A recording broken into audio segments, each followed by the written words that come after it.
Ni 7 News, karibu sana, mimi ni Francis.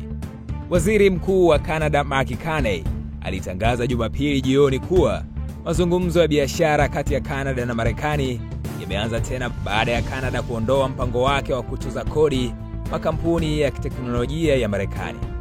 Kodi hiyo iliyojulikana kama Digital Services Tax ilipangwa kuanza kutumika Jumatatu, lakini ilisababisha mvutano mkubwa baada ya Rais wa Marekani Donald Trump kuitaja kuwa ni shambulio la moja kwa moja na la wazi dhidi ya nchi yao na kutangaza kusitisha mazungumzo ya biashara Ijumaa iliyopita. Serikali ya Canada ilisema kuwa kwa matarajio ya makubaliano ya biashara ingeondoa kodi hiyo, huku Carney na Trump wakizungumza kwa simu Jumapili na kukubaliana kuanzisha tena mazungumzo hayo. Tangazo la leo litawezesha kuendeleza kwa mazungumzo kuelekea tarehe ya mwisho Julai 21, 2025 kama ilivyokubaliwa kwenye mkutano wa viongozi wa G7 uliofanyika Kunskis.